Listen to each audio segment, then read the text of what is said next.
Bonjour à tous et à toutes, j'espère que vous allez bien. Nous sommes ravis de vous accueillir pour cette nouvelle conférence dans le cadre de la Maison de l'expatriation, que je rappelle, nous sommes ouverts tout le mois de juin en présentiel à Paris et en distanciel pour vous accompagner dans vos projets de départ à l'étranger ou de retour en France. Et donc aujourd'hui, nous allons parler de la santé mentale et cognitive en partenariat avec Aloïs et la Caisse des Français de l'étranger. Donc, merci à vous. N'hésitez pas à nous dire dans le chat de poser vos questions au fur et à mesure de cette conférence. Nous pourrons y répondre. Et puis, si vous avez d'autres questions, parler sur votre projet, etc., c'est avec plaisir. Je laisse la parole à Geoffroy aujourd'hui. Merci beaucoup. Bonjour à tous. Merci d'être là et merci pour la Maison d'expatriation de nous avoir ici.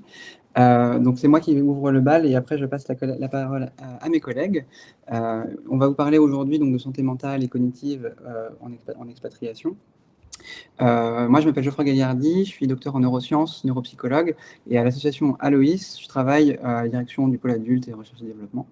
Et là, en gros, ce dont je vais vous parler aujourd'hui, en particulier concernant cette thématique, c'est d'un projet qu'on a en collaboration donc, avec la CFE, donc la Caisse des Français de l'étranger, qui prendra la suite de ma présentation. Pour commencer, déjà, une première chose qui a été dite, mais pour préciser, si jamais vous avez des questions pendant plutôt qu'à la fin, n'attendez pas forcément à la fin pour nous interrompre et pour qu'on puisse discuter. C'est mieux d'avoir un format discussion qu'un format vraiment conférentiel où on attend la fin. Je commence déjà par dire quel est un peu l'objectif de ce dont on va parler aujourd'hui. Aujourd'hui, on va parler de trois choses. De un, repérer les différents signes d'alerte, les différentes choses qui peuvent susciter des questionnements, des inquiétudes parfois au quotidien sur l'aspect cognitif, l'aspect mémoire, attention, concentration, ce genre de choses. Je vais vous expliquer un peu pourquoi et comment, surtout, on peut faire des examens, on pourrait dire de débrouillage, là on va parler de repérage, de choses comme ça, pas de dépistage, on va voir un peu pourquoi. Et ensuite, du coup, pour l'aspect un peu concret, l'action, je vais vous montrer un peu les leviers dont nous on est porteur ici, donc avec la CFE, avec Aloïs, avec Malakoff Humanis aussi. C'est parti donc pour ça, et donc avec une espèce de première question. C'est si demain, vous vous trouvez à 8000 km de Paris, parce que ça va peut-être arriver très bientôt, pour certains d'entre vous, c'est déjà le cas. Moi, j'ai été un expatrié moi-même et j'étais à 5000 km. Mais la question est la même, c'est qui est-ce que vous consulteriez pour un trouble de la mémoire? Si vous avez des questionnements à un moment donné sur est-ce que vous avez une bonne mémoire, est-ce que votre mémoire elle a l'air de souffrir un petit peu ces derniers temps, est-ce que c'est normal ou pas? Souvent, la question, c'est je ne sais pas trop. Et je parle d'expérience parce que ça m'est déjà arrivé, effectivement, pas pour la mémoire en l'occurrence, mais d'avoir des difficultés médicales au sens large et de me dire, je ne sais pas à qui parler parce que quand on est à l'étranger, on est loin de ses automatismes et donc, par exemple, de son médecin traitant, etc., de tout ce qu'on va voir quand on a quelque chose comme ça en France. Et là, du coup, on ne sait pas forcément toujours, selon depuis combien de temps on est sur le territoire, à qui s'adresser, etc., etc. Donc ça, en fait, cet éloignement, c'est un facteur qui délaie parfois, souvent, l'entrée dans un parcours de soins, y compris et peut-être en particulier pour les aspects cognitifs, parce que déjà en France, on ne va pas toujours consulter son médecin ou d'autres professionnels de santé quand on se pose des questions sur cette thématique-là. Alors à l'étranger, c'est peut-être encore un facteur supplémentaire qui freine. Pour le coup, et pour autant, c'est important toujours de consulter, et ce, quel que soit votre âge, parce que les troubles cognitifs peuvent survenir à tous âges. Tous âges, c'est-à-dire du coup dès l'enfance. C'est vrai qu'on a souvent en fait la question, quand on parle de troubles de la mémoire et de troubles cognitifs au sens large, on a souvent la question de l'Alzheimer, l'exemple de l'Alzheimer qui revient, parce que c'est le truc qui est emblématique, c'est la pathologie un peu reine quand on parle médiatiquement des difficultés mnésiques, des problèmes de mémoire, ou des difficultés cognitives au sens large, mais la maladie d'Alzheimer qui touche principalement les sujets âgés, c'est pas exclusivement vrai, mais c'est principalement vrai. C'est pas la seule maladie, c'est pas la seule condition dans laquelle on a des difficultés cognitives, certaines conditions n'étant pas des maladies, et certaines conditions étant parfaitement soignables, guérissables, etc., etc. Et donc, ça peut commencer dès l'enfance, avec notamment chez l'enfant ce qu'on appelle des troubles du neurodéveloppement, dont le TDAH, trouble déficitaire d'attention avec hyperactivité, ce qu'on appelait avant les troubles 10 aussi, donc avec la dyslexie, etc., qui ont changé de nom, mais pour que les gens puissent se figurer un peu la chose. Ensuite, adulte, on a aussi des difficultés quand on est encore actif, jusqu'à la retraite, des difficultés qui peuvent survenir au niveau de la mémoire, au niveau de l'attention, de la concentration, et qui peuvent gêner les activités quotidiennes. Et ensuite, chez le sujet un peu plus âgé, chez le sujet senior, donc les maladies d'Alzheimer, comme je mentionnais, et autres, c'est tout autant de difficultés cognitives auxquelles on peut être confronté, et donc ça va sur tous les âges. Et donc, parce que je vois la question dans le chat, est-ce qu'on va évoquer aussi des maladies psychiques? Oui et non, parce que ici, je vais me concentrer principalement sur les aspects cognitifs, mais vous allez voir que je ne vais pas laisser en reste les aspects psychiques, parce qu'on ne peut pas parler de manière globale de cognition sans parler de psychologie. C'est pour ça que chez les gens comme moi, notre profession s'appelle la neuropsychologie. Je suis neuropsychologue en l'occurrence. C'est pas pour rien qu'on met psychologie dans la neuropsychologie. C'est parce qu'en fait, la neuropsychologie, ça tient à faire le lien entre le cerveau et les régions cérébrales en particulier, etc., et son fonctionnement d'un côté, et de l'autre, le fonctionnement cognitif, le fonctionnement neuropsychologique au sens large, donc la mémoire, l'attention, la concentration, et tout ça, ça a un lien avec l'émotionnel, avec ces choses-là. Donc, les maladies psychiatriques au sens large, dépression, anxiété, burn-out, troubles bipolaires, schizophrénie, etc., ont des conséquences cognitives, et les troubles qu'on pourrait appeler cognitifs exclusifs, entre guillemets, ne le sont jamais, parce qu'ils ont des répercussions aussi psychiques, psychologiques, psychiatriques au sens large. Par exemple, dans la maladie d'Alzheimer, puisque je suis parti sur cet exemple, on a ce qu'on appelle des troubles neuropsychiatriques, qui sont parfois directement ou indirectement liés à la maladie. Donc, voilà pour la réponse à cette question en bref. Pour le cas de l'expatriation en particulier, dans le cadre de l'expatriation, il y a plein de choses qui jouent. Il y a au moins au début la double charge linguistique, vous savez, ou vous ne le savez peut-être pas encore pour ceux qui ne sont pas encore partis, mais quand vous expatriez dans un pays qui serait par exemple non francophone, il y a une charge cognitive supplémentaire qui est celle de ne pas parler au quotidien avec des gens qui parlent la même langue que vous, qui n'est pas votre langue native. Alors évidemment, c'est quelque chose qui se lisse au fur et à mesure, au fur et à mesure où vous êtes de plus en plus fluent, si ce n'est pas déjà le cas au début. Et après, vous échangez avec des gens dont vous vous rendez compte qu'ils n'ont jamais connu de vous cette version qui parle leur langue.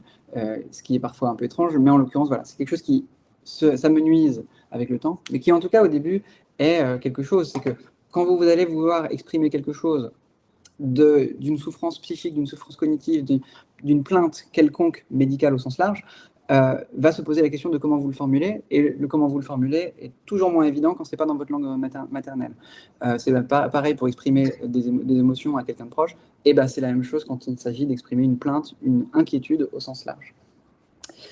Il y a tous les aspects d'éloignement, d'isolement, etc. qu'on voit, parce que, comme je disais, vous êtes loin de vos repères, et donc vous ne savez pas forcément, vous n'avez pas votre médecin traitant. Moi, par exemple, j'ai passé 5 ans sans general practitioner, donc sans médecin traitant affilié, parce que, en fait, je me suis jamais occupé, c'est de ma faute, mais aussi parce que c'est quelque chose, des automatismes qu'on n'a pas, et si on ne le fait pas au début, on ne le fait pas après, ou on le fait tardivement, et si jamais on ne l'a pas fait au moment où on pourrait en avoir besoin, ça peut être une espèce de frein. Et c'est pour ça que je parle de repérage tardif, pas pour alarmer en quoi que ce soit, mais parce qu'effectivement, il y a tout autant de facteurs qui peuvent faire qu'on va consulter plus tard pour quelque chose qui potentiellement est anodin et qui potentiellement peut être pris en charge dès maintenant et dès le début, et ensuite n'être plus un problème.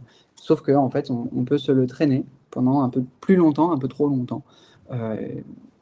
En tout cas, disons plus longtemps pour pas dire trop longtemps, parce qu'effectivement, si je dis trop longtemps, ça sous-entendrait que ça a des conséquences. Potentiellement, ça en a, potentiellement, ça n'en a pas.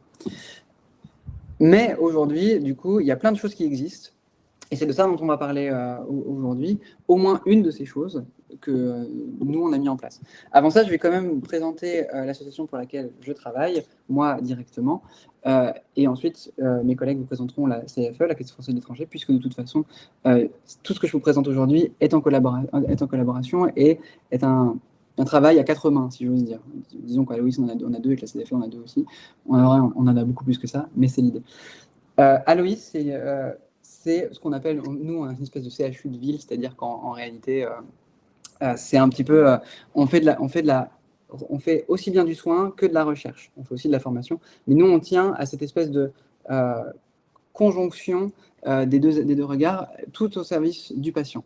C'est-à-dire que du coup, notre recherche, on a un agrément de recherche depuis 2019 et on encadre des thèses de sciences et on fait des recherches académiques en rapport avec des universités, avec des hôpitaux universitaires. Et tout ça a vocation à améliorer le soin de manière générale. Donc on reçoit au quotidien des patients de manière physique dans le cabinet et ce que je dirais après, de manière virtuelle à distance. Et donc on fait aussi, justement, dans le cadre de nos missions, on fait aussi de la formation pour pouvoir étendre un petit peu ces compétences-là. L'association Aloïs, c'est une association qui existe depuis plus de 21 ans aujourd'hui. Ça fait 21 ans, on va arriver à 22 bientôt, justement. On fait de la recherche depuis un peu moins longtemps, mais on voit des patients depuis le début. Et au total, on a vu jusqu'à 13 000 patients depuis qu'on a commencé. Et ne serait-ce qu'en 2025, on en a vu plus de 1000. C'est parce qu'en fait, au fur et à mesure, on a augmenté nos capacités d'accueil par an. Par ailleurs, on a aussi augmenté nos capacités d'accueil en termes de range, en termes d'étendue en typologie de patients, en démographie, parce qu'au départ, on ne voyait principalement que des adultes âgés ou des adultes, disons, à partir du moment où ils étaient à la retraite ou un petit peu avant, etc. Maintenant, en fait, depuis le 2018, on a un pôle enfant et donc on reçoit aussi des familles, on reçoit aussi des enfants qui ont des suspicions de troubles du neurodéveloppement, comme je disais au départ. Par ailleurs, je regarde un petit peu les questions du chat. Je vois aussi pour les aspects psychosociaux, etc. Effectivement, comme je le disais, effectivement, on n'a pas toujours les repères quand on est à l'étranger pour savoir à qui s'adresser. Et il y a une personne qui mentionne qu'il y a aussi les risques psychosociaux avec des cadres, des codes sociaux qui ne sont pas les mêmes. C'est effectivement quelque chose qui est complètement à prendre en compte. Hein. C'est qu'effectivement, quand vous changez de culture, par définition, c'est pas la même culture et par définition, les moyens de s'exprimer, les façons d'exprimer les choses et les choses qui peuvent ou pas poser problème ne sont pas les mêmes.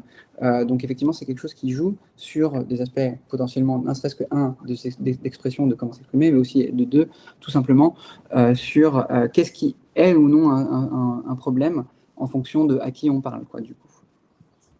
Parce que par exemple, vous pourrez apporter une difficulté qui pour eux n'en serait pas une, parce que c'est dans ce sens-là. Pour aller plus loin, sur Aloïs, pour terminer sur Aloïs, juste nous, en gros, on est une association à but non lucratif à la base, et donc du coup, enfin, c'est toujours le cas, et on a un modèle qui fonctionne sur des tarifications solidaires, c'est-à-dire qu'on va chercher des financements publics et privés pour complémenter en gros l'apport par le patient, c'est-à-dire qu'en fait, on fait en sorte que par nos partenariats publics et privés, on a une prise en charge du coût du bilan pour proposer des tarifs solidaires et que le reste à charge du patient soit aussi minime que possible. Et ça, c'est pour les patients en présentiel, pour les patients qu'on reçoit au cabinet. Et en fait, pour étendre ça aux déserts médicaux d'abord et ensuite pour les Français de l'étranger, on a mis en place des choses qui justement sont au cœur de ce que je vais présenter aujourd'hui, et notamment avec un accès facilité via donc, Malakoff Humanis International Agir Perco et la Caisse des Français de l'étranger, pour justement étendre notre capacité d'accueil à des personnes qui ne sont pas géographiquement en capacité de venir. Ce n'est pas seulement financièrement initialement, maintenant c'est aussi géographiquement. Je pars rapidement sur les côtés.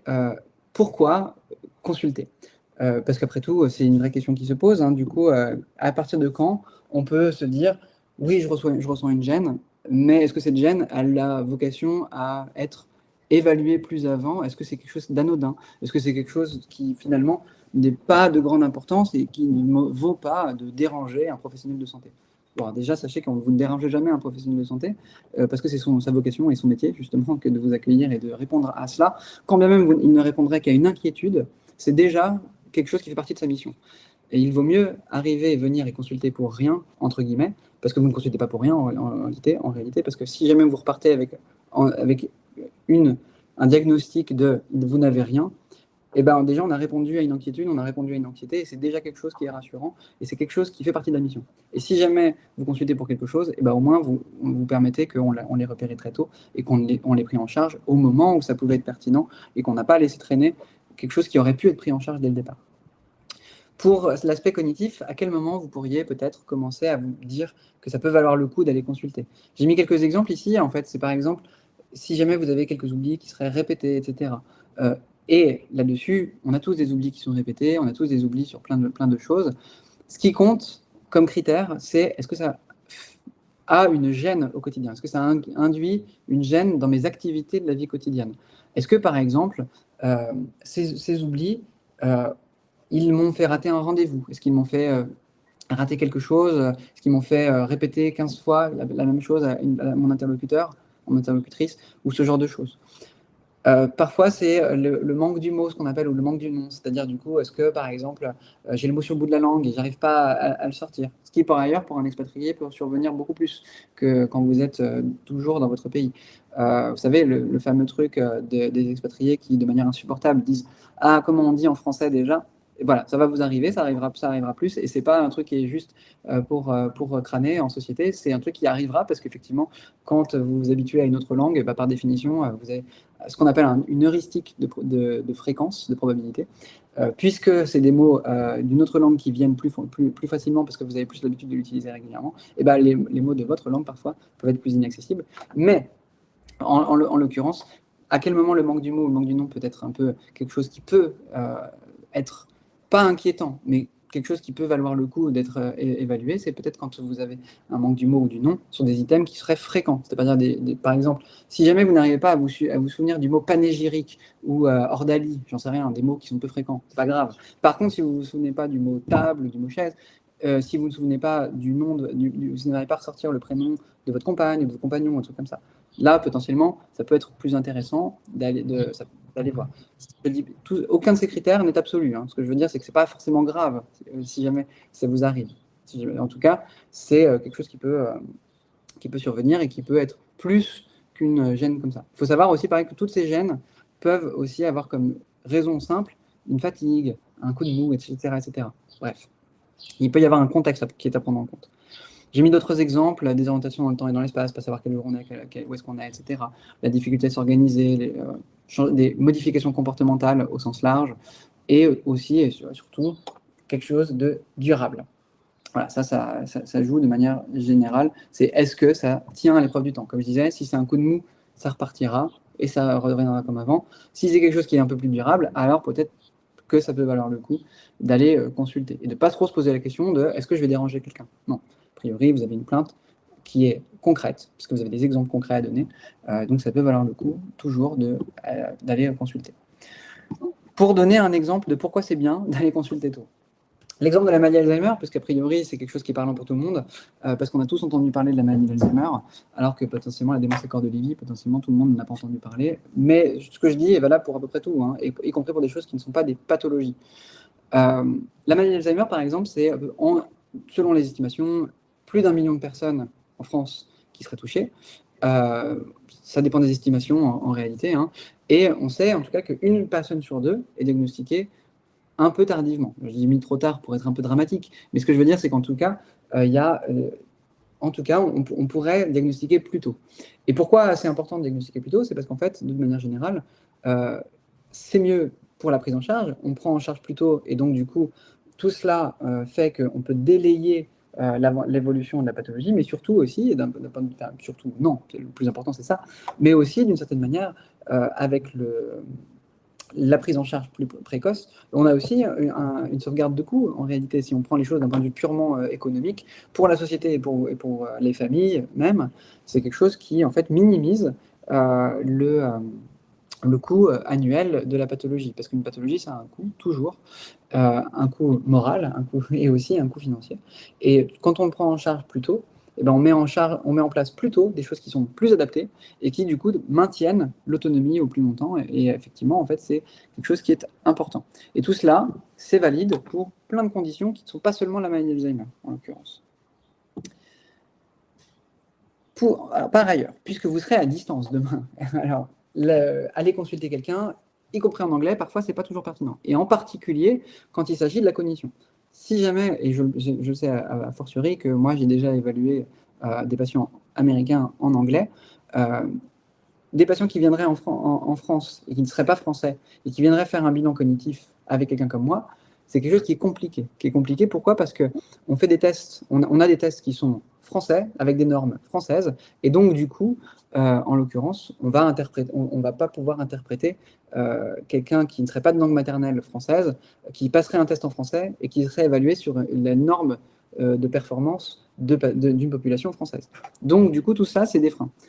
C'est pour ça que ce qu'on propose, nous, c'est de faire un bilan, enfin au moins un test de débrouillage à distance, avec donc des neuropsychologues français en France et en visio. Ce qu'on a montré, nous, par ailleurs, c'est qu'on a fait déjà des expérimentations pour voir la faisabilité de ces choses-là. Et ça a été l'objet d'une publication scientifique en 2022, justement, qui a montré la viabilité de certains tests, de certains modes d'évaluation, qui peuvent en fait donner des résultats qui sont assez proches et même assez pertinents de manière générale de ce qu'on peut observer en direct en cabinet. Ça, pour le coup, c'est des choses qui ont été largement montrées, notamment par nous justement, et qui n'invalident pas, tout au contraire, la démarche. Par ailleurs, nous, ce qu'on propose, j'y viendrai après, c'est justement une porte d'entrée, justement. C'est pas d'aller trop loin. Oui, quand je dis nous, je lis une question du chat pour la rediffusion, vous savez que là, je suis en train de lire. Quand vous dites nous, on fait des tests en visio, c'est qui le nous? J'y viens après, mais principalement, c'est nous à Aloïs, en collaboration justement avec la Caisse des Français de l'étranger. J'y viens après, justement. Et ensuite, je lis, pour s'expatrier au Canada, est-ce rédhibitoire si on a des troubles psychiatriques? Pas à ma connaissance, si jamais vous parlez d'un point de vue administratif. D'un point de vue administratif, je ne vois pas de raison de ça. D'un point de vue plus général, il n'y a jamais rien qui est rédhibitoire, je pense. Ça dépend toujours de est-ce que c'est des difficultés qui sont invalidantes et qui vous empêcheraient de voyager, si ce n'est pas le cas. Ils ont un système de santé aussi là-bas. Voilà. Par ailleurs, c'est pareil pour je vois quelqu'un qui parle de e-consultation pour une médication et pour des ordonnances ou des choses comme ça. Ça ne sera pas pour moi en l'occurrence, mais des e-consultations, des consultations en ligne, ça existe, je crois, y compris avec donc, des gens qui seraient basés en France. Donc je ne rentre pas là-dedans parce que ce n'est pas du tout mon domaine d'expertise, parce que ce n'est pas du tout notre activité, mais en tout cas, ce genre de choses qui existent.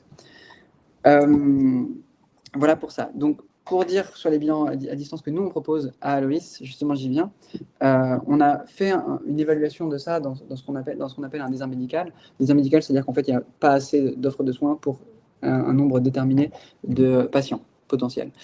Et par exemple, là, nous, on a testé à Mayotte, où en fait, à la demande de l'ARS locale, on a élaboré une collaboration avec des partenaires locaux, des associations locales, etc., etc. Nous, on est venu en fait prêter main forte à des initiatives que eux avaient déjà en local. Et en fait, on a proposé, nous, 7 briques dans leur mur.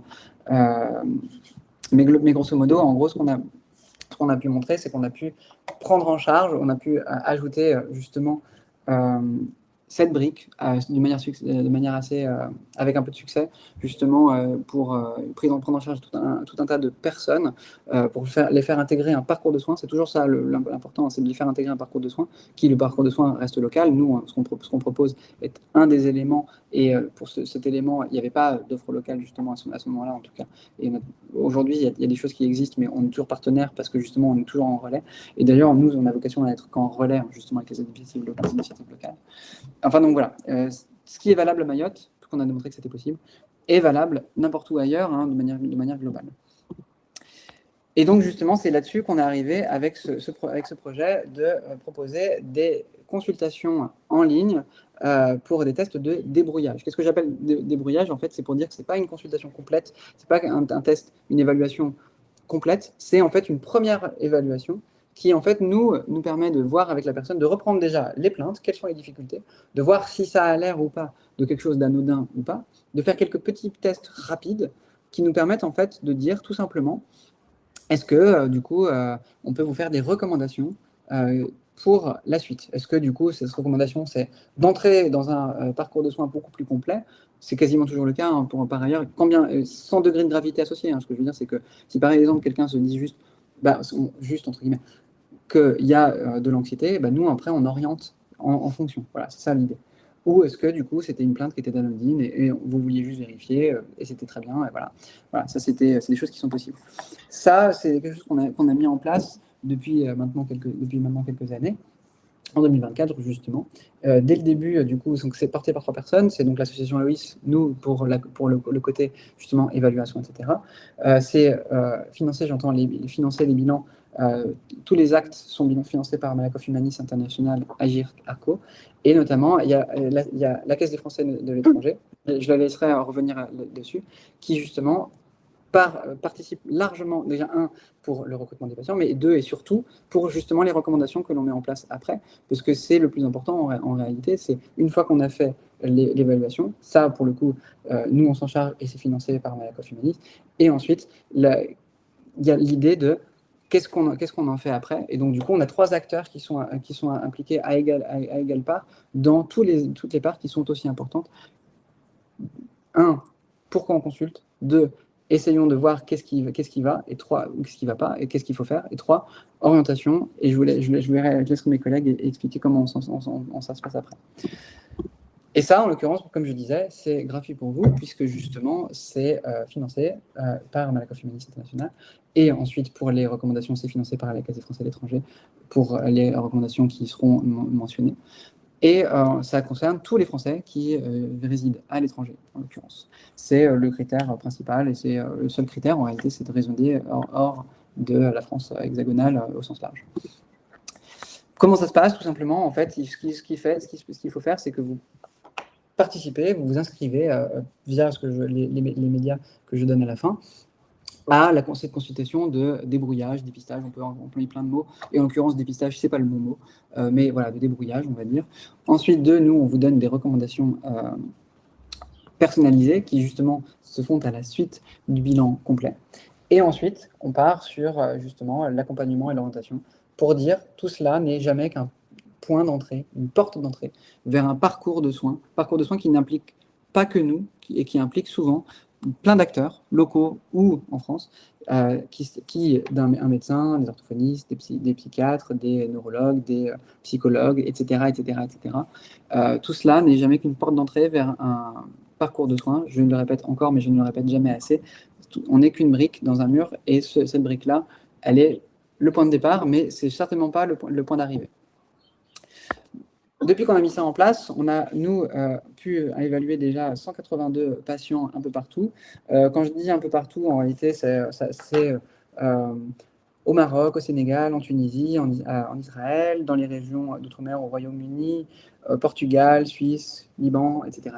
J'ai une liste qui fait un peu office d'inventaire à l'après-vert, mais c'est un peu ça l'idée. D'où que vous soyez, vous pouvez nous contacter et on peut mettre ça en place, en l'occurrence. Pour le motif des plaintes des personnes qui sont venues nous voir, je le commente très brièvement, mais ce n'est pas le plus important, mais en l'occurrence, ça reste intéressant. Il y a des patients qui venaient nous voir sans plainte. Alors, quand je dis aucune, ça ne veut pas dire que les gens n'avaient pas de plainte, mais ça veut dire que nous, quand on se fait l'inventaire des différentes raisons, des différentes fonctions cognitives qui pourraient être liées, en réalité, il n'y avait pas de plainte cognitive à proprement parler identifiée. Par contre, en fait, ce qu'on s'est rendu compte, c'est que potentiellement, il y avait des aspects un peu, en fait, d'anxiété, d'inquiétude, etc. Tout autant de raisons qui sont valables et qui sont valides pour une consultation. Ça vaut le coup de consulter pour ces raisons-là. Et ensuite, il y avait des plaintes plus cognitives qui sont donc voilà, etc. Voilà. Je vais très rapidement parce que là, du coup, j'arrive à peu près au bout du temps, mais je présente rapidement quelques résultats là-dessus. En gros, là-dedans, c'est quelles orientations ensuite on a pu faire. Il y a une personne sur 3 au moins qui repart avec des orientations. Ce n'est pas des diagnostics, hein, c'est pour dire, voilà, on a l'impression que ça va plutôt dans ce sens-là. Donc des suspicions de troubles du neurodéveloppement, des maladies neuroévolutives, ça peut arriver. C'est des profils qui peuvent nous dire, peut-être il faut investiguer parce que ça pourrait ressembler à ça. Ça ne veut pas dire qu'à la fin, c'est le diagnostic qui sera obtenu. Hein. Et pour certains, parfois, on a juste, et c'est majoritairement en réalité, un rendez-vous de suivi à distance en disant Aujourd'hui, il n'y avait rien d'inquiétant, mais ça peut valoir le coup d'aller voir un peu plus avant ou de voir à distance qu'est-ce qu'il en sera demain, est-ce que ça va bouger ou pas, et peut-être dans un an, dans 2 ans, ce sera pareil, et on dira, bon voilà, c'était rien, quoi. Pour ce qui est ensuite des recommandations qu'on peut faire, je n'ai pas mis de pourcentage, mais il y a plein de choses qu'on propose. Ça peut aller du suivi neurologique à des examens autres plus en profondeur, un bilan neuropsychologique plus approfondi, immédiat ou à distance, des bilans orthophoniques, ergologiques, etc., ergothérapeutiques, pardon. Une activité physique, suivi psychologique, prise en charge du sommeil, etc., etc. Il y a d'autres recommandations. J'ai mis un peu les plus saillantes, les plus fréquentes. Et maintenant, concrètement, pour vous, j'arrive à la fin, hein, par ailleurs, c'est-à-dire où est-ce que vous pouvez aller, où est-ce que vous pouvez venir, par quel canal vous pouvez venir pour obtenir ça. Mes collègues en parleront plus avant, parce que du coup, il y a un mode de recrutement aussi via la Caisse des Français de l'étranger. Mais justement, en gros, l'idée, c'est que nous, la première étape, c'est de prendre un rendez-vous, notamment via l'adresse mail que je dispose ici. Ensuite, on passe l'examen et ensuite on repart avec un plan, parce que tout ce que je dis revient à cela. Le seul intérêt d'un diagnostic, ça n'est jamais que la prise en charge. Ici, c'est pas vraiment un diagnostic ce qu'on fait, parce qu'on part encore une fois sur du débrouillage, mais c'est le même concept. Si jamais demain vous allez chez le dentiste et qu'il vous dit « vous avez une carie, merci, au revoir », et qu'il n'y a rien de plus qui se passe, le diagnostic de la carie n'a servi à rien. C'est pour ça que ce qui compte, c'est les recommandations aussi. C'est majeur et c'est important, le diagnostic. Évidemment, on ne peut rien faire sans diagnostic. C'est pour ça que c'est important, cette étape-là. Mais il faut qu'elle soit suivie par quelque chose pour être utile. Et c'est pour ça que ce qu'on propose à la fin, c'est surtout aussi des recommandations. Et avec ça, j'en termine pour ma part. Et je laisse la place à mes collègues. J'ai vu quelques questions auxquelles on ne manquera pas de répondre à la fin. Mais c'était trop tangentiel par rapport à ce que j'étais en train de dire pour ça. Mais on y reviendra après. Et du coup, je laisse mes collègues pour prendre le relais. Bonjour à tous. Merci beaucoup, Geoffroy, pour cette belle présentation qui démontre bien l'intérêt de l'association Aloïs. Donc ma collègue Emeline Pilodeau et moi-même, Pauline Idelot, sommes assistantes du service Action sanitaire et sociale prévention de la CFE. Donc, si certains de nos invités, effectivement, sont déjà à la CFE, connaissent peut-être notre service. Pour d'autres, ça va être une découverte peut-être et de la CFE et du service d'action sociale. Donc là, nous intervenons effectivement sur la partie partenariat que la CFE a développé maintenant depuis 2 ans. Donc pour les personnes qui ne nous connaissent pas, ce que je vous propose, c'est de faire une petite présentation de notre service et ensuite nous allons axer plus particulièrement sur le partenariat avec l'association Aloïs. Donc, nous sommes donc, le service d'action sanitaire et sociale prévention. Donc, il faut savoir que c'est un budget dédié au sein de la Caisse des Français de l'étranger qui est dédié uniquement à la prévention et aux aides financières éventuelles. Donc, nous avons la particularité de pouvoir assurer un accompagnement personnalisé de nos assurés. Alors, bien sûr, nous sommes un petit service, on ne peut pas accompagner l'intégralité de nos assurés CFE, mais en tout cas, lorsqu'une problématique nous est remontée, que ce soit par des collègues d'autres services, mais également par des assurés ou des tiers, nous pouvons effectivement accompagner de manière plus personnelle nos assurés qui seraient en difficulté. Donc ça, c'est un des champs d'action. Nous avons également un champ d'action qui est donc dans la partie prévention, donc la prise en charge des dépistages. Donc vous savez que des dépistages sont conseillés à chaque étape de la vie. Donc c'est quelque chose que la CFE met un point d'honneur à effectuer, puisque comme l'a expliqué Geoffroy, alors là pour des troubles cognitifs, mais c'est valable pour tout problème de santé, que c'est dépisté, enfin le dépistage précoce améliore la qualité de vie, l'autonomie lorsque ce sont des troubles cognitifs. Et dans tous les cas, il est toujours préférable de dépister une maladie, quelle qu'elle soit, bien en amont pour pouvoir accompagner et traiter, que effectivement de se retrouver confronté à une maladie qui serait déjà déclarée et plus compliquée à accompagner. Nous avons également une particularité qui est la prise en charge à 100% des vaccins nécessaires à l'expatriation. Donc là, effectivement, si vous êtes déjà expatrié ou vous êtes en projet à court terme, vous avez dû vous renseigner. Un certain nombre de pays nécessitent des vaccinations, certaines obligatoires pour entrer dans le pays, d'autres fortement conseillées. Ce sont des vaccins qui ne sont pas pris en charge par le régime général et qui sont assez souvent onéreux, d'autant plus si on part en famille. Donc la CFE a cette particularité, dans le cadre de son budget de prévention et de ses actions, d'effectuer une prise en charge à 100% de ces vaccins. Ensuite, on peut effectivement faire des aides aux démarches, puisque comme l'a expliqué également Geoffroy, lorsque l'on part à l'étranger, parfois on se sent un petit peu perdu. On perd toutes ces notions qui nous étaient familières en France de démarches médicales, administratives. Donc l'action sanitaire et sociale prévention peut orienter. Alors bien sûr, on ne remplacera jamais les organismes ou professionnels dédiés, mais on peut orienter de par notre compétence et surtout notre expérience auprès des expatriés. Comme je vous l'ai dit brièvement, il y a également des aides financières exceptionnelles qui peuvent être allouées. Alors là, c'est toujours sur étude du dossier et c'est toujours en fonction d'un reste à charge sur des soins médicaux. Et ce qui va nous intéresser aujourd'hui plus particulièrement, donc la mise en place de partenariats dans le cadre d'actions de prévention. Donc là, aujourd'hui, effectivement, nous étions présents avec l'association Aloïs pour parler de ce partenariat. Pauline, peut-être je me permets de vous couper pour une petite question. Quel type de dépistage vous prenez en charge, comme mentionné précédemment? Alors, il y a différents types de dépistage, mais ce sont les mêmes que vous connaissez en France, puisque ça va être le dépistage du cancer du col de l'utérus, le dépistage du cancer du sein, le dépistage cancer colorectal. Et en fonction du contrat de notre assuré, ça sera aussi bien si le dépistage est effectué en France, mais également à l'étranger. Après, effectivement, pour en savoir plus, comme aujourd'hui, ce n'est pas forcément l'objet de la conférence, j'invite les personnes qui souhaiteraient plus d'informations, soit à nous contacter, vous aurez nos coordonnées en fin de conférence, mais également à consulter le site de la CFE, sur lequel vous pouvez obtenir également ce type de réponse. Je ne sais pas s'il y avait d'autres questions un petit peu dans le même type, ou est-ce que je continue et ensuite on reprendra peut-être les questions. Je vais continuer. Après, c'est des questions entre Malakoff Humanis, etc.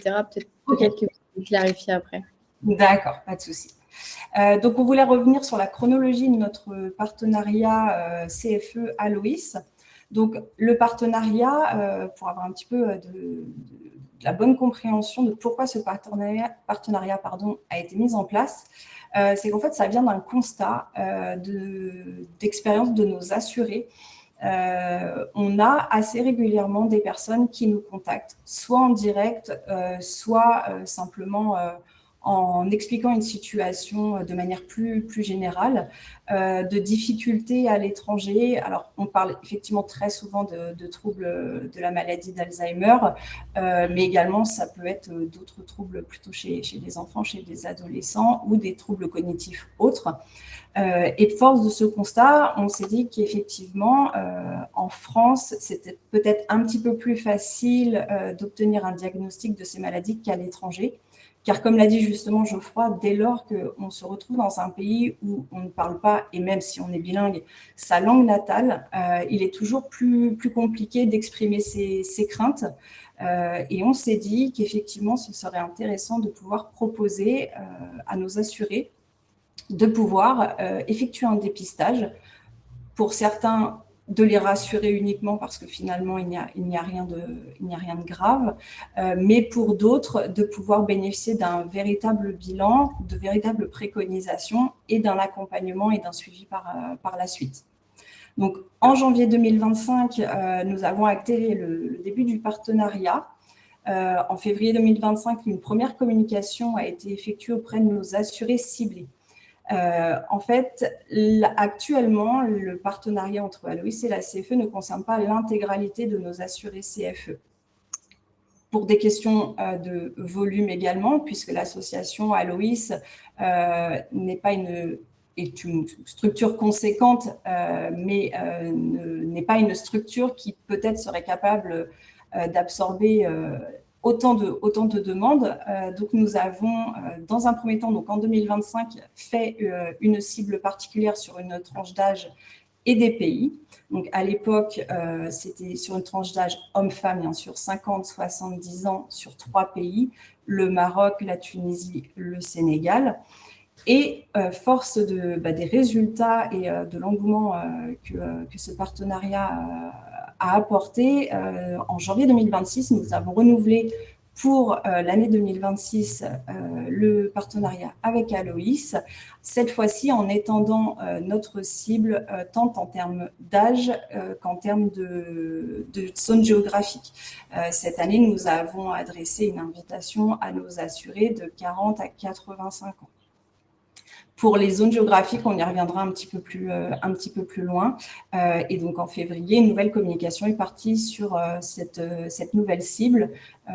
Et on a été très heureux de voir qu'il y avait autant d'engouement cette année qu'en 2025. Donc, comme je vous le disais, on est sur une cible de 2 pays. Donc, l'année dernière, nous étions sur Tunisie, Maroc, Sénégal. Cette année a été ajoutée la Côte d'Ivoire, l'île Maurice, le Cambodge. Et très prochainement seront ajoutés le Royaume-Uni, les Émirats arabes unis, les États-Unis, le Canada, Hong Kong et Singapour. Donc, les personnes qui seront dans la tranche d'âge, dans la zone géographique, donc dans notre cible, recevront prochainement une invitation. Bien sûr, pour les personnes qui ne l'ont pas encore faite, puisque ce dépistage est offert une seule fois. Si des personnes en ont déjà bénéficié, elles ne pourront pas le refaire. Mais voilà, une nouvelle invitation va être lancée. Donc, si dans nos invités présents aujourd'hui, vous êtes dans cette cible, vous recevrez très prochainement cette invitation qui vous permettra de contacter Geoffroy ainsi que ses collègues pour une consultation de dépistage. Donc, on va revenir sur ce que disait tout à l'heure Geoffroy, parce que lui a effectué toute la partie vraiment médicale. Nous, comme il l'a si bien dit, nous intervenons sur le après. Une fois que le bilan a été effectué, des préconisations sont remises à l'assuré et l'assuré ensuite, pour les suivre, est parfois amené à de quoi avoir un parcours de soins.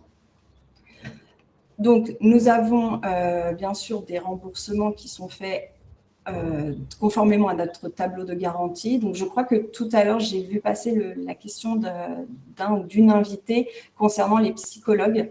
Alors, effectivement, au niveau de la CFE, les psychologues ne sont pas pris en charge, mis à part si ce sont des psychologues médecins. Après, pour des personnes qui, par contre, auraient un organisme complémentaire, vous pouvez vous tourner vers eux pour voir si votre contrat vous permet d'obtenir des remboursements sur les psychologues.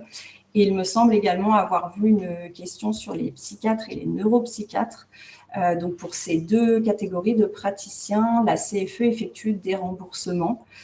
Donc, pour les personnes qui voudraient savoir, je vous invite à aller voir sur le site de la CFE qui est en libre accès. Vous pouvez consulter le tableau de garantie et vous y retrouverez les modalités de prise en charge de ces praticiens. Il y a également une spécificité pour ce partenariat. Il est arrivé, et il arrivera sûrement, que des assurés ayant effectué un bilan avec des praticiens d'Aloïs aient besoin d'une consultation en présentiel. Pour aller un petit peu plus loin, donc là, on leur demande de se rendre dans les locaux d'Aloïs qui, il me semble, sont à Lyon ou à Paris. Et dans ces cas-là, effectivement, ça nécessite un transport, alors terrestre ou aérien selon où on est, et un hébergement sur place, parce que quand on est expatrié, on n'a pas forcément la possibilité d'être hébergé dans de la famille ou des amis.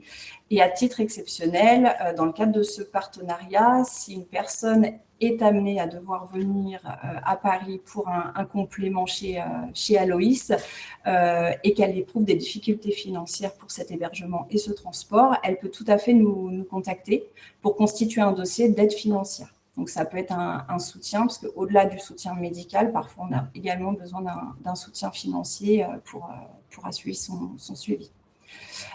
Et ensuite, ce qu'on peut être également amené à faire, c'est un accompagnement et une orientation vers des organismes adaptés pour la constitution de dossiers de demande d'aide ou d'allocation, puisque certaines pathologies, comme certains d'entre vous l'ont noté dans le chat, bénéficient en fait de ce qu'on appelle une ALD, une affection de longue durée. Donc, il y a un dossier à constituer, mais également, selon les pathologies, il peut y avoir aussi une déclaration de handicap. Et souvent, les expatriés ne le savent pas, mais lorsque vous êtes à l'étranger, vous pouvez bénéficier, comme en France, d'une allocation adulte handicapé, enfant handicapé. Bien sûr, c'est soumis à des conditions très particulières. Le dossier est soumis de la même manière qu'en France à la MDPH, mais ce sont les consulats qui font le lien. Donc, pareil, les personnes qui ne savent pas trop comment s'orienter, nous, on peut les aider, leur donner les bons contacts pour les aider à constituer ces dossiers qui, dans le cadre de certaines pathologies, peuvent être une véritable aide parce qu'effectivement, lorsqu'on est malade, souvent l'aspect financier vient aussi par la suite. Donc, je pense avoir terminé. Donc, comme je vous le disais, n'hésitez pas à nous contacter si vous avez des questions. Et si peut-être, je ne sais pas si on peut faire des questions-réponses, peut-être revenir sur des choses qu'on aurait ratées ou qui étaient venues peut-être dans la présentation de Geoffroy, mais qui correspondaient plus à la CFE. Il y a peut-être une question que vous pouvez préciser peut-être à vous trois par rapport à la prise en charge, parce que Geoffroy, tu as parlé de Malakoff Humanis et en même temps, il y a la CFE. Comment est-ce que ça peut fonctionner? Si on peut éclaircir un peu ce sujet. Oui, tout à fait. En fait, je peux parler de ça dans le sens où, en fait, ce que j'ai présenté là, c'est dans le cadre d'un projet. Ce projet, il a des modes de financement. C'est-à-dire qu'on a un nombre de bilans qu'on peut proposer qui est déterminé. Alors évidemment, nous, on a vocation à essayer de le pérenniser, etc. Mais en gros, l'idée actuelle de ce modèle-là, c'est que on peut, nous, dans une certaine mesure, dans une certaine capacité, proposer des examens comme ça à distance. Et cet examen, il est financé par MHIAA, c'est-à-dire Malakoff Humanis International, Agir Arco.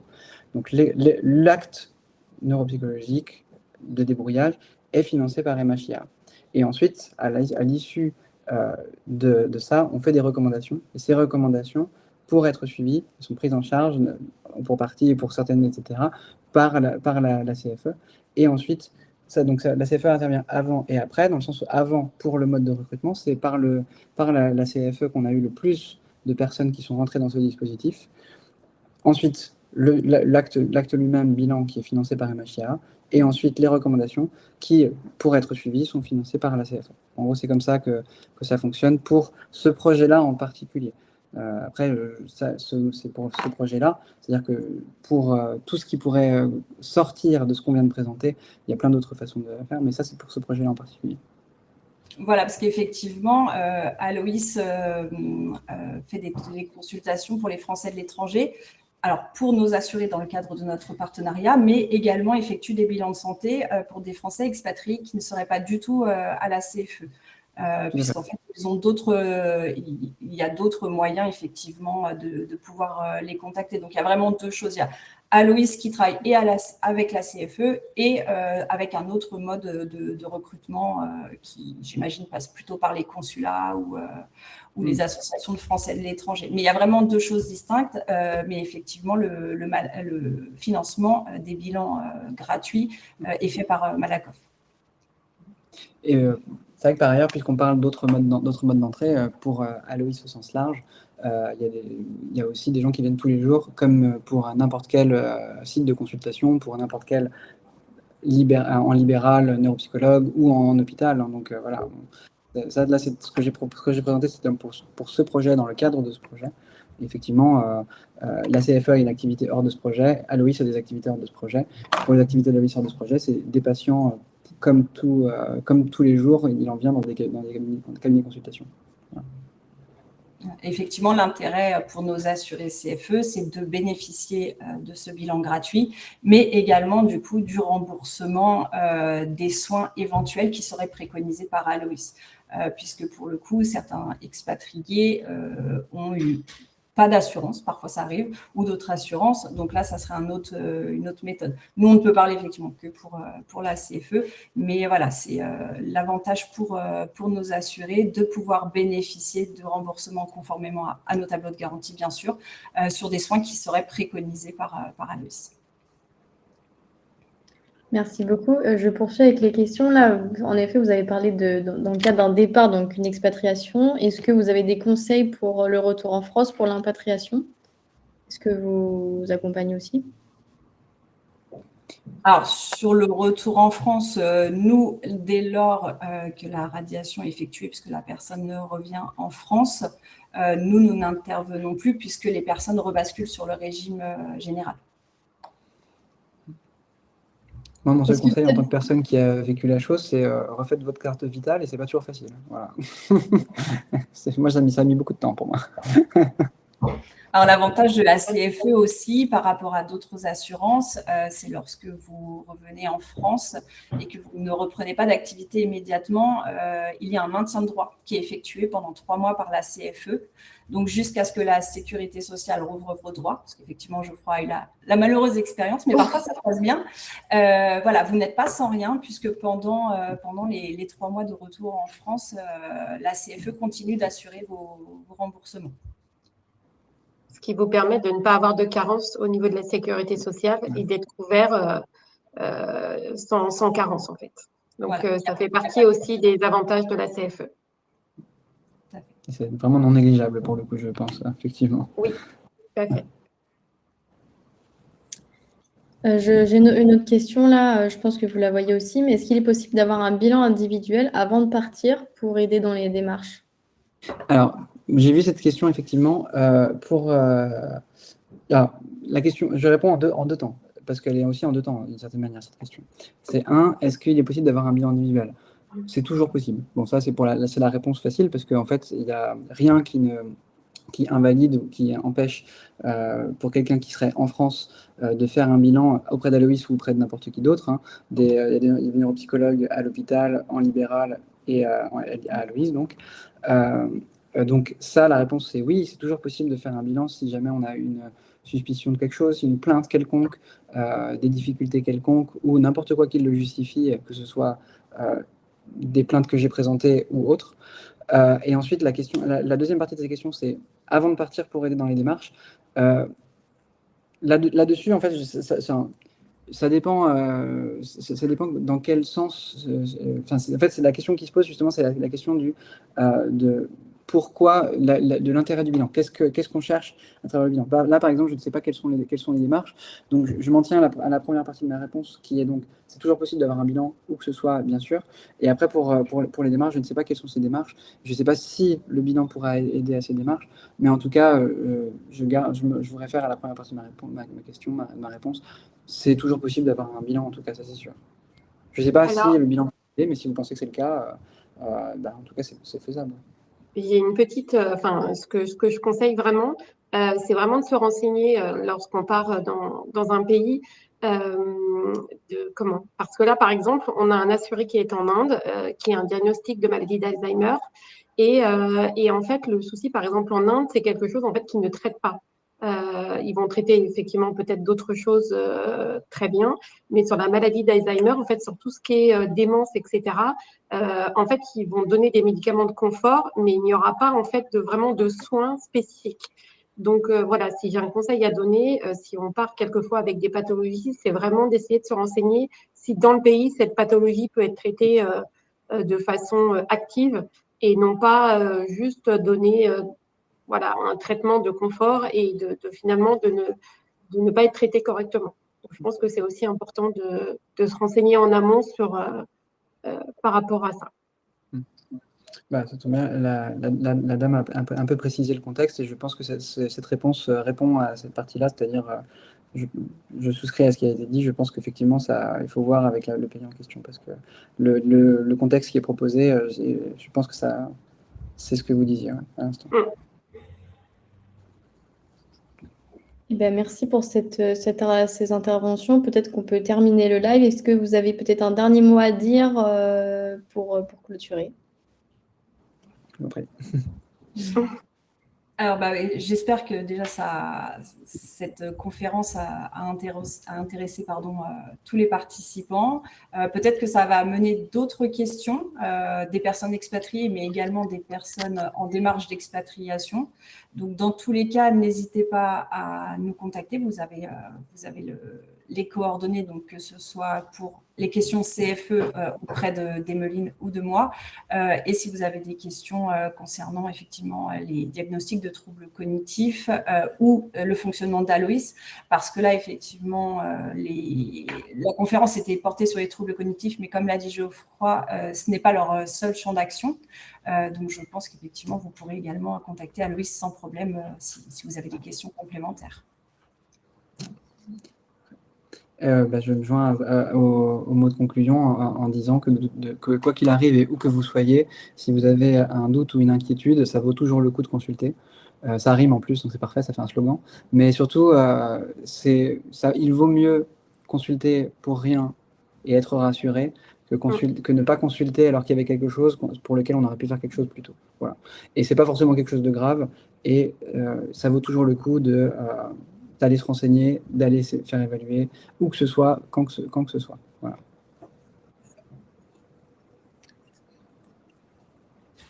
Eh bien, merci beaucoup. Je peux juste la question.